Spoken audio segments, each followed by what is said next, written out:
10ஆம் அதிகாரம் 1. பின்பு ஆரோனின் குமாரராகிய நாதாபும் அபியூவும் தன் தூப கலசத்தை எடுத்து அவைகளில் அக்கினியையும் அதின்மேல் தூப வர்க்கத்தையும் போட்டு, கர்த்தர் தங்களுக்கு கட்டளையிடாத அந்நிய அக்கினியை அவருடைய சந்நிதியில் கொண்டு வந்தார்கள். 2. அப்பொழுது அக்கினி கர்த்தருடைய சந்நிதியிலிருந்து புறப்பட்டு அவர்களை பட்சித்தது. அவர்கள் கர்த்தருடைய சந்நிதியில் செத்தார்கள். 3. அப்பொழுது மோசே ஆரோனை நோக்கி, என்னிடத்தில் சேருகிறவர்களால் நான் பரிசுத்தம் பண்ணப்பட்டு சகல ஜனங்களுக்கு முன்பாக நான் மகிமைப்படுவேன் என்று கர்த்தர் சொன்னது இதுதான் என்றான். ஆரோன் பேசாதிருந்தான். 4. பின்பு மோசே ஆரோனின் சிறிய தகப்பனான ஊசியேலின் குமாரராகிய மீசவேலையும் எல்சாபானையும் அழைத்து, நீங்கள் கிட்ட வந்து உங்கள் சகோதரரை பரிசுத்த ஸ்தலத்துக்கு முன்னின்று எடுத்து பாளையத்துக்கு புறம்பே கொண்டு போங்கள் என்றான். 5. மோசே சொன்னபடி அவர்கள் கிட்ட வந்து அவர்களை அவர்கள் உடுத்தியிருந்த சட்டைகளோடும் எடுத்து பாளையத்துக்கு புறம்பே கொண்டு போனார்கள். 6. மோசே ஆரோனையும் எலெயாசார் இத்தாமார் என்னும் அவன் குமாரரையும் நோக்கி, நீங்கள் சாகாத படிக்கும் சபையனைத்தின் மேலும் கடும் கோபம் வராத படிக்கும் நீங்கள் உங்கள் தலைப்பாகையை எடுத்து போடாமலும் உங்கள் வஸ்திரங்களை கிழிக்காமலும் இருப்பீர்களாக. உங்கள் சகோதரராகிய இஸ்ரவேல் குடும்பத்தார் யாவரும் கர்த்தர் கொளுத்தின இந்த அக்கினிக்காக புலம்புவார்களாக. 7. நீங்கள் சாகாத படிக்கு ஆசரிப்பு கூடார வாசலிலிருந்து புறப்படாதிருங்கள். கர்த்தருடைய அபிஷேக தைலம் உங்கள் மேல் இருக்கிறதே என்றான். அவர்கள் மோசேயினுடைய வார்த்தையின்படியே செய்தார்கள். 8. கர்த்தர் ஆரோனை நோக்கி, 9. நீயும் உன்னோடே கூட உன் குமாரரும் சாகாதிருக்க வேண்டுமானால் ஆசரிப்பு கூடாரத்துக்குள் பிரவேசிக்கிற போது திராட்சரசத்தையும் மதுவையும் குடிக்க வேண்டாம். 10. பரிசுத்தமுள்ளதற்கும் பரிசுத்தமில்லாததற்கும் தீட்டுள்ளதற்கும் தீட்டில்லாததற்கும் வித்தியாசம் பண்ணும் படிக்கும். 11. கர்த்தர் மோசேயை கொண்டு இஸ்ரவேல் புத்திரருக்கு சொன்ன சகல பிரமாணங்களையும் அவர்களுக்கு போதிக்கும் படிக்கும். இது உங்கள் தலைமுறை தோறும் நித்திய கட்டளையாயிருக்கும் என்றார். 12. மோசே ஆரோனையும் மீதியாயிருந்த அவன் குமாரராகிய எலெயாசாரையும் இத்தாமாரையும் நோக்கி, நீங்கள் கர்த்தருடைய தகன பலிகளில் மீதியான போஜன பலியை எடுத்து பலிபீட தண்டையிலே புளிப்பில்லாததாக புசியுங்கள். அது மகா பரிசுத்தமானது. 13. அதை பரிசுத்த ஸ்தலத்திலே புசியுங்கள்.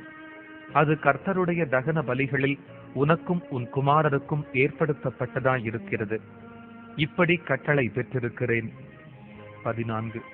அசைவாட்டும் மார்க்கண்டத்தையும் ஏறெடுத்து படைக்கும் முன்னந்தொடையையும் நீயும் உன்னோடே கூட உன் குமாரரும் குமாரத்திகளும் சுத்தமான ஸ்தலத்திலே புசிப்பீர்களாக. இஸ்ரவேல் புத்திரருடைய சமாதான பலிகளில் அவைகள் உனக்கும் உன் பிள்ளைகளுக்கும் கிடைக்கும்படி ஏற்படுத்தப்பட்டிருக்கிறது. 15. கொழுப்பாகிய தகன பலிகளோடே அவர்கள் கர்த்தருடைய சந்நிதியில் அசைவாட்டும் பலியாக அசைவாட்டும்படி ஏறெடுத்து படைக்கும் முன்னந்தொடையையும் அசைவாட்டும் மார்க்கண்டத்தையும் கொண்டு வருவார்கள். அது கர்த்தர் கட்டளையிட்டபடியே உனக்கும் உன் பிள்ளைகளுக்கும் நித்திய கட்டளையாக ஏற்படுத்தப்பட்டிருக்கிறது என்றான். 16.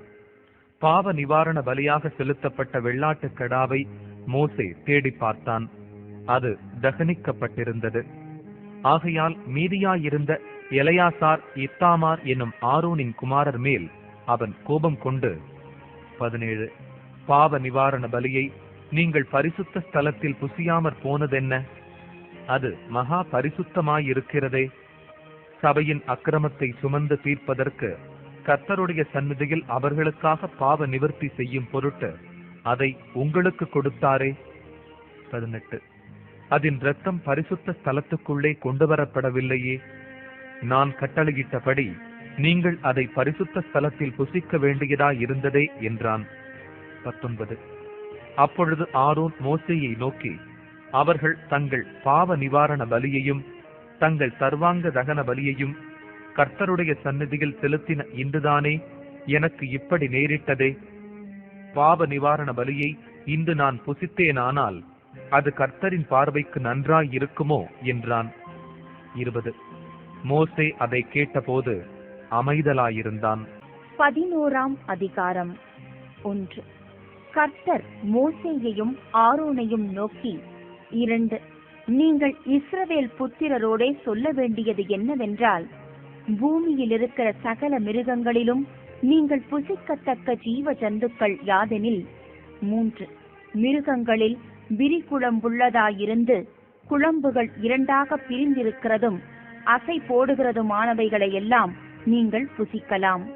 4. ஆனாலும் அசை போடுகிறதும் விரிகுளம்புள்ளதுமானவைகளில் ஒட்டகமானது அசை போடுகிறதாயிருந்தாலும் அதற்கு விரிகுளம்பில்லாதபடியால் அது உங்களுக்கு அசுத்தமாயிருக்கும். 5. குழிமுசலானது அசை போடுகிறதாயிருந்தாலும் அதற்கு விரிகுளம்பில்லை, அது உங்களுக்கு அசுத்தமாயிருக்கும். 6. முயலானது அசை போடுகிறதாயிருந்தும் அதற்கு விரிகுளம்பில்லை, அது உங்களுக்கு அசுத்தமாயிருக்கும். 7. பன்றியின் குளம்பு விரிகுளம்பும் இரண்டாக பிரிந்ததுமாயிருந்தும் அது அசை போடாது, அது உங்களுக்கு அசுத்தமாயிருக்கும். 8. இவைகளின் மாம்சத்தை புசிக்கவும் இவைகளின் உடல்களை தொடவும் வேண்டாம், இவைகள் உங்களுக்கு தீட்டாயிருக்க கடவது. 9. ஜலத்தில் இருக்கிறவைகளில் நீங்கள் புசிக்கத்தக்கது யாதெனில், கடல்களும் ஆறுகளும் ஆகிய தண்ணீர்களிலே சிறகும் செதிலும் உள்ளவைகளை எல்லாம் நீங்கள் புசிக்கலாம். 10. ஆனாலும் கடல்களும் ஆறுகளும் ஆகிய தண்ணீர்களில் நீந்துகிறதும் வாழ்கிறதுமான பிராணிகளில் சிறகும் செதிலும் இல்லாதவைகள் யாவும் உங்களுக்கு அருவருப்பாயிருப்பதாக. 11. அவைகள் உங்களுக்கு அருவருப்பாயிருக்க கடவது. அவைகளின் மாம்சத்தை புசியாதிருந்து அவைகளின் உடல்களை அருவருப்பீர்களாக. 12. தண்ணீர்களிலே சிறகும் செதிலும் இல்லாத யாவும் உங்களுக்கு அருவருப்பாயிருக்க கடவது. 13. பறவைகளில் நீங்கள் புசியாமல் அருவருக்க வேண்டியவைகள் யாதெனில், கழுகும் கருடனும் கடலுராஞ்சியும். 14. பருந்தும் சகலவித வல்லூரும். 15. சகலவித காகங்களும். 16. தீக்குருவியும் கூகையும் செம்புகமும் சகலவித டேகையும். 17. ஆந்தையும் நீர்க்காகமும் கோட்டானும். 18. நாரையும் கூழக்கடாவும் புருகும். 19. கொக்கும் சகலவித ராஜாளியும் புழுக்கொத்தியும் வௌவாலும் ஆகிய இவைகளே. 20. பறக்கிறவைகளில் 4 காலால் நடமாடுகிற ஊரும் பிராணிகள் யாவும் உங்களுக்கு அருவருப்பாயிருப்பதாக. 21. ஆகிலும் பறக்கிறவைகளில் 4 காலால் நடமாடுகிற யாவிலும் நீங்கள் புசிக்கத்தக்கது யாதெனில், தரையிலே தத்துகிறதற்கு கால்களுக்கு மேல் தொடைகள் உண்டாயிருக்கிறவைகளிலே. 22. வெட்டுக்கிளி ஜாதியாயிருக்கிறதையும் சோலையாம் என்னும் கிளி ஜாதியாயிருக்கிறதையும் அர்கொல் என்னும் கிளி ஜாதியாயிருக்கிறதையும் ஆகாப்பு என்னும் கிளி ஜாதியாயிருக்கிறதையும் நீங்கள் புசிக்கலாம். 23. பறக்கிறவைகளில் 4 காலால் நடமாடுகிற மற்ற யாவும் உங்களுக்கு அருவருப்பாயிருப்பதாக. 24. அவைகளாலே தீட்டுப்படுவீர்கள். அவைகளின் உடலை தொடுகிறவன் எவனும் சாயங்காலம் மட்டும் தீட்டுப்பட்டிருப்பான். 25. அவைகளின் உடலை சுமந்தவன் எவனும் தன் வஸ்திரங்களை தோய்க்க கடவன். அவன் சாயங்காலம் மட்டும் தீட்டுப்பட்டிருப்பான். 26. விரி நகங்களுள்ளவைகளாயிருந்தும் இருபிளவான குளம்பில்லாமலும் அசை போடாமலும் இருக்கிற மிருகங்கள் யாவும் உங்களுக்கு அசுத்தமாயிருப்பதாக. அவைகளை தொடுகிறவன் எவனும் தீட்டுப்படுவான். 27.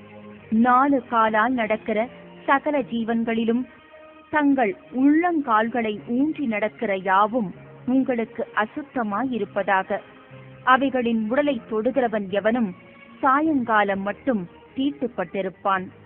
28. அவைகளின் உடலை சுமந்தவன் தன் வஸ்திரங்களை தோய்க்க கடவன். அவன் சாயங்காலம் மட்டும் தீட்டுப்பட்டிருப்பான். இவைகள் உங்களுக்கு தீட்டாய் இருக்க கடவது. 29. தரையில் ஊறுகிற பிராணிகளில் உங்களுக்கு அசுத்தமானவைகள் எவையெனில், பெருச்சாளியும் எலியும் சகலவிதமான ஆமையும். 30 உடும்பும் அழுங்கும் ஓணானும் பல்லியும் பச்சோந்தியும் ஆகிய இவைகளே. 31 சகல ஊரும் பிராணிகளிலும் இவைகள் உங்களுக்கு தீட்டாயிருக்க கடவது. அவைகளில் செத்ததை தொடுகிறவன் எவனும் சாயங்காலம் மட்டும் தீட்டுப்பட்டிருப்பான். 32 அவைகளில் செத்தது ஒன்று யாதொன்றின் மேல் விழுந்தால் அது தீட்டுப்பட்டிருக்கும். அது மரப்பாத்திரமானாலும் வஸ்திரமானாலும் தோலானாலும் பையானாலும் வேலை செய்கிறதற்கேற்ற ஆயுதமானாலும் சாயங்காலம் மட்டும் தீட்டாயிருக்கும். அது தண்ணீரில் போடப்பட வேண்டும், அப்பொழுது சுத்தமாகும். 33 அவைகளில் ஒன்று மண்பாண்டத்திற்குள் விழுந்தால் அதற்குள் இருக்கிறவை யாவும் தீட்டுப்பட்டிருக்கும், அதை உடைத்து போட வேண்டும். 34 புசிக்கத்தக்க போஜன பதார்த்தத்தின் மேல் அந்த தண்ணீர் பட்டால் அது தீட்டாகும். குடிக்கத்தக்க எந்த பானமும் அப்படிப்பட்ட பாத்திரத்தினால் தீட்டுப்படும். 35 அவைகளின் உடலில் யாதொன்று எதின்மேல் விழுதோ அதுவும் தீட்டுப்படும். அடுப்பானாலும் மண் தொட்டியானாலும் தகர்க்கப்படுவதாக. அவைகள் தீட்டுப்பட்டிருக்கும், ஆகையால் அவைகள் உங்களுக்கு தீட்டாயிருக்க கடவது. 36 ஆனாலும் நீரூற்றும் மிகுந்த ஜலம் உண்டாகிய கிணறும் சுத்தமாயிருக்கும். அவைகளிலுள்ள உடலை தொடுகிறவனோ தீட்டுப்படுவான். 37 மேற்சொல்லியவைகளின் உடலில் யாதொன்று விதைத்தானியத்தின் மேல் விழுந்தால் அது தீட்டுப்படாது. 38 அந்த உடலில் யாதொன்று தண்ணீர் வார்க்கப்பட்டிருக்கிற விதையின் மேல் விழுந்ததானால் அது உங்களுக்கு தீட்டாயிருக்க கடவது. 39 உங்களுக்கு ஆகாரத்துக்கான ஒரு மிருகம் செத்தால் அதன் உடலை தொடுகிறவன் சாயங்காலம் மட்டும் தீட்டுப்பட்டிருப்பான்.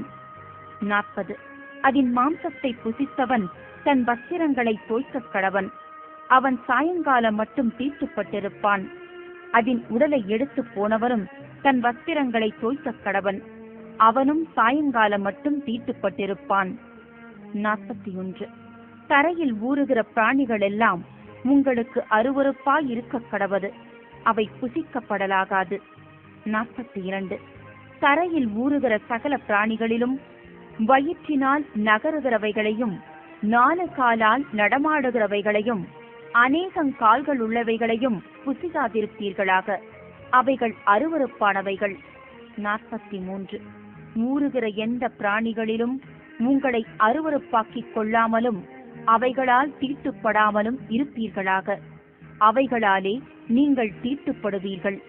44 நான் உங்கள் தேவனாகிய கர்த்தர், நான் பரிசுத்தர். ஆகையால் தரையில் ஊறுகிற எந்த பிராணிகளிலும் உங்களை தீட்டுப்படுத்தாமல் உங்களை பரிசுத்தமாக்கிக் கொண்டு பரிசுத்தராயிருப்பீர்களாக. 45 நான் உங்கள் தேவனாயிருக்கும்படி உங்களை எகிப்து தேசத்திலிருந்து வரப்பண்ணின கர்த்தர், நான் பரிசுத்தர். ஆகையால் நீங்களும் பரிசுத்தராயிருப்பீர்களாக. 46 சுத்தமானதற்கும் அசுத்தமானதற்கும் புசிக்கத்தக்க ஜந்துக்களுக்கும் புசிக்கத்தகாத ஜந்துக்களுக்கும் வித்தியாசம் பண்ணும் பொருட்டு 47 மிருகத்துக்கும் பறவைகளுக்கும் தண்ணீர்களில் நீந்துகிற சகல ஜீவ ஜந்துக்களுக்கும் பூமியின் மேல் ஊறுகிற சகல பிராணிகளுக்கும் அடுத்த பிரமாணம் இதுவே என்று சொல்லுங்கள் என்றார். 12ஆம் அதிகாரம். 1 பின்னும் கர்த்தர் மோசேயை நோக்கி, 2 நீ இஸ்ரவேல் புத்திரரோடே சொல்ல வேண்டியது என்னவென்றால், ஒரு ஸ்திரீ கர்ப்பவதியாகி ஆண் பிள்ளையை பெற்றால் அவள் சூதக ஸ்திரீ விலக்கமாயிருக்கும் நாட்களுக்கு சரியாக 7 நாள் தீட்டாயிருப்பாள். 3 8ஆம் நாளிலே அந்த பிள்ளையினுடைய நுனித்தோலின் மாம்சம் விருத்த சேதனம் பண்ணப்பட கடவது. 4 பின்பு அவள் 33 நாள் தன் உதிர சுத்திகரிப்பு நிலையிலே இருந்து சுத்திகரிப்பின் நாட்கள் நிறைவேறும் அளவும் பரிசுத்தமான யாதொரு வஸ்துவை தொடவும் பரிசுத்த ஸ்தலத்துக்குள் வரவும் கூடாது. 5 பெண் பிள்ளையை பெற்றாளாகில் அவள் 2 வாரம் சூதக ஸ்திரீயை போல தீட்டாயிருந்து பின்பு 66 நாள் உதிர சுத்திகரிப்பு நிலையிலே இருக்க கடவள். 6 அவள் ஆண் பிள்ளையையாவது பெண் பிள்ளையையாவது பெற்றதற்காக அவளுடைய சுத்திகரிப்பின் நாட்கள் நிறைவேறின பின்பு அவள் 1 வயதான ஆட்டுக்குட்டியை சர்வாங்க தகன பலியாகவும் 1 புறா குஞ்சையாவது காட்டுப் புறாவையாவது பாவ நிவாரண பலியாகவும் ஆசரிப்பு கூடார வாசலில் ஆசாரியனிடத்திற்கு கொண்டு வர கடவள். 7. அதை அவன் கர்த்தருடைய சந்நிதியில் பலியிட்டு அவளுக்காக பாவ நிவர்த்தி செய்வானாக. அப்பொழுது அவள் தன் உதிர ஊரலின் தீட்டு நீங்கி சுத்தமாவாள். இது ஆண் பிள்ளையையாவது பெண் பிள்ளையையாவது பெற்றவளை குறித்த பிரமாணம். 8. ஆட்டுக்குட்டியை கொண்டுவர அவளுக்கு சக்தி இல்லாதிருந்தால் 2 காட்டுப் புறாக்களையாவது 2 புறா குஞ்சுகளையாவது ஒன்றை சர்வாங்க தகன பலியாகவும் மற்றொன்றை பாவ நிவாரண பலியாகவும் கொண்டு வர கடவள். அதனால் ஆசாரியன் அவளுக்காக பாவ நிவர்த்தி செய்ய கடவன். அப்பொழுது அவள் சுத்தமாவாள் என்று சொல் என்றார்.